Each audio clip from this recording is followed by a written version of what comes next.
Assalamualaikum warahmatullahi wabarakatuh. Alhamdulillah, alhamdulillahilladzi a'azzal islam as-sunniyin wa atalal mubtadi'ina wal kafirin. Wassalatu wassalamu ala asrafil anbiya'i wal mursalin wa ala alihi wa sahbihi ajma'in, amma ba'du. Ya hadratal mukarramin wal muhtaramin, para guru, para aparatur pemerintah, para kiai, para asatidz, mohon maaf ya, mohon maaf. Kebetulan memang ini permintaan dari masyarakat sebagai perwakilan aspirasi dilihat dari sisi hukum. Bapak Muspika, Musbida yang saya hormati, Syekhuna yang baru saja memberikan tausiah kepada kita. Baik, saya akan menjelaskan dari sisi hukum terkait Pak Muspika, Musbida, Bapak Camat, Bapak Dan Ramil, Bapak Kapolsek dan Bapak Lurah. Masalah yang memang diarahkan atau yang sering dipopulerkan atau yang sering dikampanyekan oleh mereka adalah surat Al-Baqarah ayat 114. Ya, barang siapa yang menghalang-halangi untuk menegakkan atau melakukan zikir di masjid, maka dia orang salah satu yang zalim terhadap Allah. Makanya kami bilang Salafi Wahabi ini kaum tekstualis. Ini lihat ayatul ahkam. Ketika mengambil satu hukum itu tidak bisa satu ayat, tapi harus dikaitkan dengan ayat yang lain. Lihat di surat At-Taubah ayat 107. Allahu a'lam. Bismillahirrahmanirrahim. Walladzina takhadhu masjidan kubra wa tafriqan bainal muslimin bainal mu'minin. Allahu a'lam. Ya. Jadi yang dimaksud membangun masjid, mereka yang membangun masjid tujuannya diroron, masjid diror, masjid yang membahayakan. Kata Imam Qurtubi, laisa lil masjid diroron, masjid itu tidak ada yang membahayakan, bal huwa li ahli, yang membahayakan itu adalah penghuninya yang mengaku yang sudah mengkapling surga sama dia, yang lain semua neraka, yang di luar neraka, yang di dalam neraka. Gue yang paling benar. Nah, kira-kira orang yang ngaku benar manusia atau iblis? Gak usah dijawab, gue juga tahu kali. Ini buat pertimbangan saja. Jadi yang ngaku benar itu siapa? Manusia atau iblis?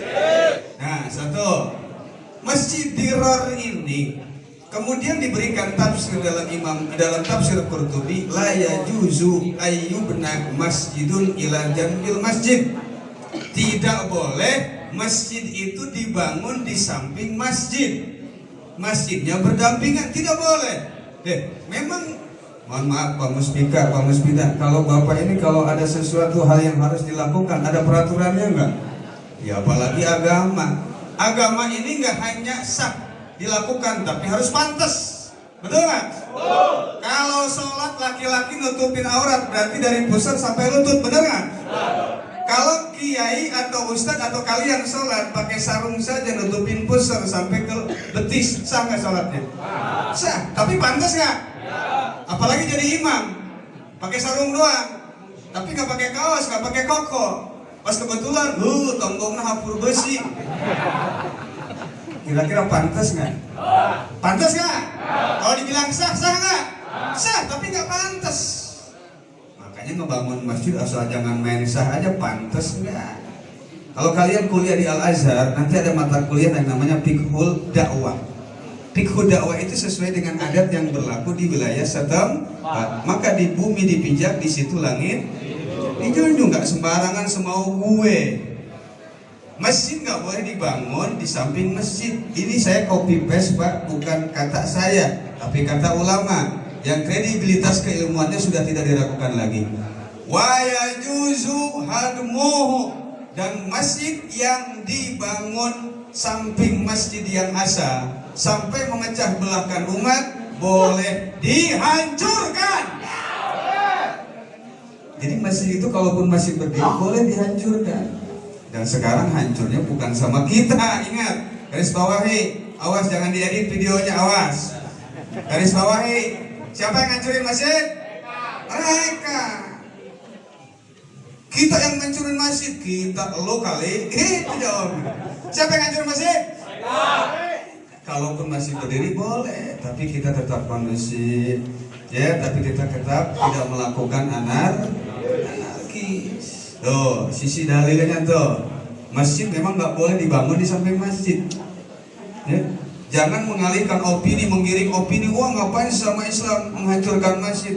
Hanya Syiah yang benci masjid, hanya orang-orang kafir yang membangun masjid. Bawahnya cuma Al-Baqarah ayat 114. Katanya ahli Quran, katanya ahli hadis, apanya cuma satu ayat doang. Ngakunya ahli hadis, hadisnya cuma hafal satu. Kullu bid'atin, kullu bid'atin. Bukan ahli hadis itu namanya.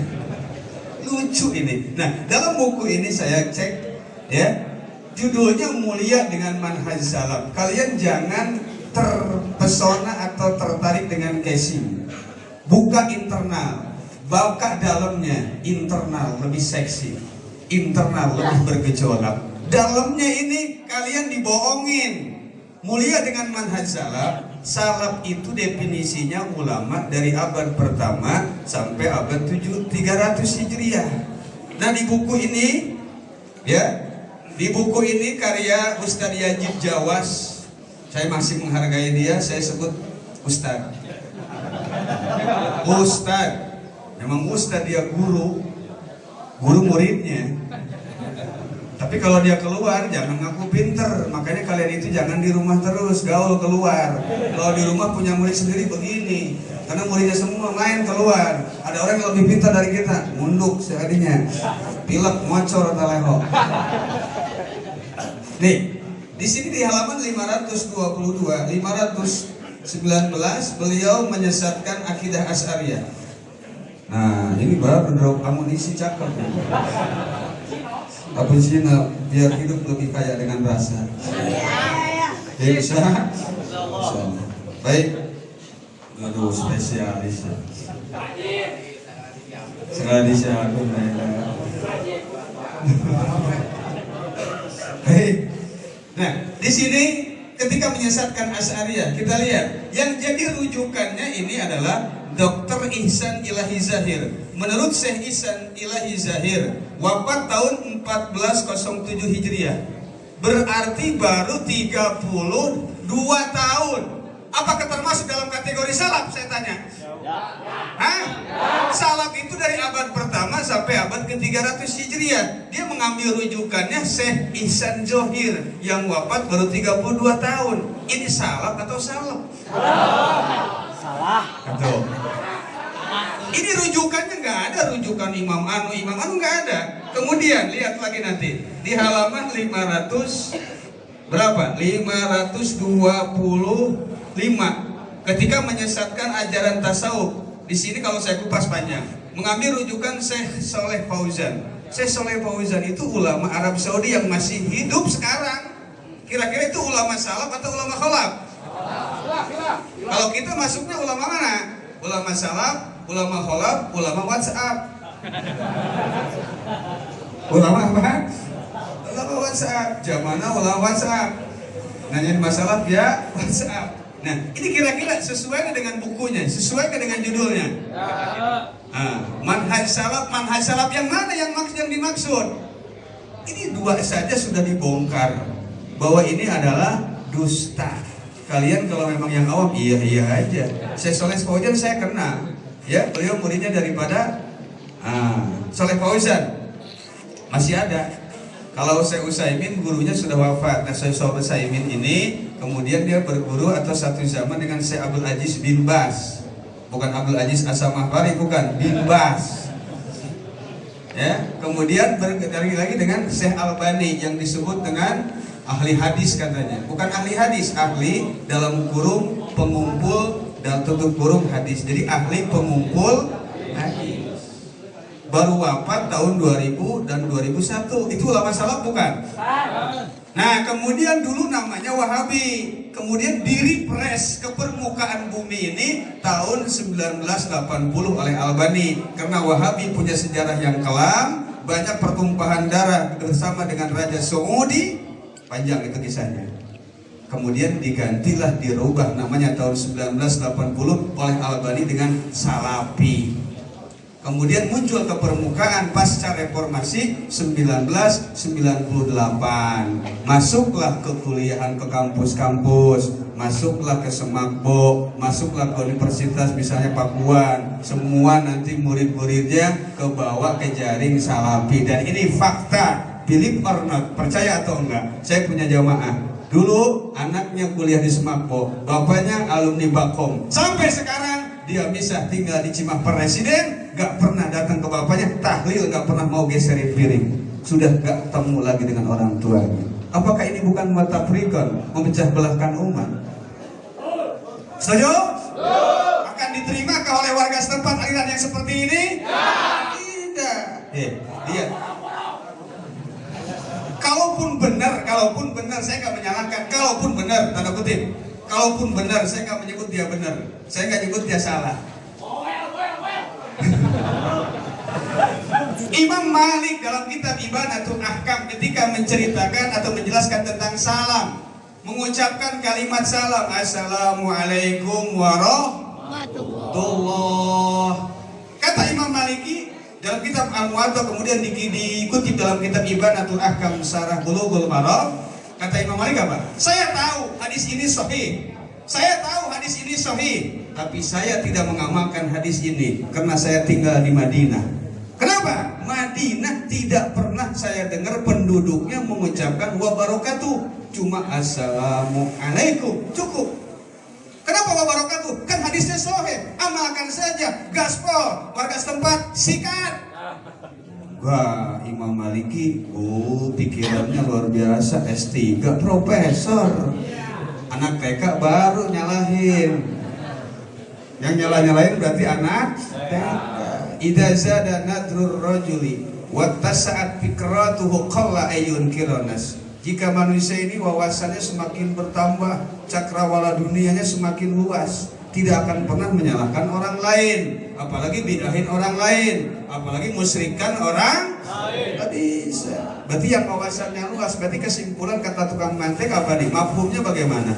Berarti orang yang suka nyalahin, orang yang suka ngebenturin orang lain, berarti wawasannya kurang piknik. Biasa ngampar samak di kebun, gak pernah piknik keluar. Imam Malik mengatakan, saya menghargai penduduk Madinah, maka sampai sekarang saya tidak pernah mengamalkan hadis sahih ini. Anda mengatakan sesat kepada Imam Malik, berani gak? Imam Malik ahli hadis, gurunya Imam Syafi'i. Ketika walaupun hadisnya sahih, penduduk setempat tidak mengamalkannya, menghargai. Ada satu kitab tebal, judulnya Al-Adat Muhakamat. Adat atau tradisi ini bisa jadi hukum loh. Jadi jangan kekeh mengamalkan satu ilmu walaupun hadis, walaupun Quran, ketika memang berbenturan dengan masyarakat setempat, maka jangan diamalkan. Itu yang memang wawasannya luar biasa. Bisa dipahami? Berarti mereka kira-kira wawasannya luas nggak? Ilmunya hebat nggak? Nggak usah diomongin, itu sebagian sebaliknya itu bisa dipahami. Assalamualaikum. Jadi Imam Malik sholatnya gimana? Assalamualaikum, assalamualaikum, pakai wabarakatuh. Saya tahu wabarakatuh itu sahih hadisnya, tapi saya nggak mengamalkan. Itulah bijaknya para ulama. Itu bijaknya para ulama. Jadi banyak memang kekeliruan di bukunya. Kemudian saya juga banyak video-video yang memang bukan editan asli murni, dan saya pernah bertemu juga dengan beliau di Az-Zikra bersama almarhum Ustaz Arifin Ilham. Memang di situ dia ya banyak les dan segala macam, berdalih bahwa kita nanti akhirnya kita difasilitasi oleh MUI, difasilitasi oleh Pak Wali juga. Ya akhirnya mereka datang, tapi memang balik lagi bahwa masa yang kemudian dengan alih-alih tidak kondusif dan lain, ya sulit, jadinya sulit. 5 menit lagi Pak ya. Luar biasa. Jadi kesimpulan, jadi saya singkat saja, buku ini menjadi acuan bahwa memang ajaran Salafi, Wahabi, Yazid, Ustadz Yazid hanya sebagian ustadz saja. Masih banyak ustadz-ustadz yang memang berkedok Salafi yang memecah belahkan umat. Jadi kita jangan terkecoh. Saya punya nama-nama mereka Ustadz Salafi Wahabi 33 link saya punya. Ya, jadi yang namanya yang pakai abu-abu, yang namanya pakai umi-umi itu biasanya golongan mereka. Ya, yang pakai abu-abu itu namanya sudah abu-abu. Ya, abu-abu saja semua namanya. Insyaallah ya. Jadi terkait masjid ini memang secara tafsir Al-Quran, secara ayat Al-Quran memang berbenturan dan boleh kita hancurkan. Tapi kita tidak pernah menghancurkan. Ya, kita bukan Syiah, justru kita memberantas Syiah. Kita bukan komunisme, justru kita menolak komunis. Ajaran Ahlus Sunnah wal Jamaah Asy'ari wal Maturidi, ya semua sudah diakui keilmuannya. Ulama tafsir, ulama fikih, ulama hadis semua bersumber dari pengikut Asy'ari wal Maturidi. Mereka mengambil rujukan Fathul Bari. Fathul Bari pengarangnya adalah Ibnu Hajar Al-Asqalani. Beliau berakidah Asy'ari, beliau berakidah Syafi'i. Kan lucu, benci Asy'ari tapi copy paste ngambilnya pendapat Imam Asy'ari ya, kan lucu. Pakai helm atau ngomong nawa. Benci Asy'ari tapi perkataannya kok di copy paste, kan lucu. Benci tapi rindu. Ente kayak belakang rumah truk aja tuh, belakang truk bilangin tuh. Benci tapi rindu. Itu. Hari terbalik rindu, hari balik era. Bacaan yang truk kan macam-macam. Udah nggak usah dikupas ya. Yang jelas ya sudah saya jelaskan. Ternyata di sini banyak kerancuan di dalam buku ini. Kalau dikupas, wah bisa seminggu ini. Ya, baik. Oleh karena itu terkait dengan pembangunan masjid itu mungkin yang bisa saya sampaikan, masjid itu tidak hanya sah tapi harus pantas. Terkait dengan hukum khilafiyah seperti memusyrikan, membid'ahkan dan lain itu mungkin sangat panjang untuk saya uraikan di sini. Mohon maaf ke Bapak Muspika, kepada guru saya yang ada di belakang saya, para tokoh masyarakat, para kari kerabat, para sahabat-sahabat yang sudah hadir pada siang hari ini. Semoga apa yang saya sampaikan sedikit membuka wawasan kalian dan untuk lebih jelas ya bagaimana mereka ini bisa tidak diterima di wilayah ini, khususnya umumnya Kota Bogor, wa umuman lagi di negeri kita tercinta Indonesia ya. Insyaallah perkuatkan barisan, rapatkan barisan, lanjutkan akidah dan rutinitas yang biasa kalian lakukan. Insyaallah semua berdalil, insyaallah. Kurang lebih mohon maaf. Sikum wa nafsi bitaqallah dan Allah wa iyyakum ajmain. Assalamualaikum warahmatullahi wabarakatuh. Waalaikumsalam. Atur Pak Ustaz.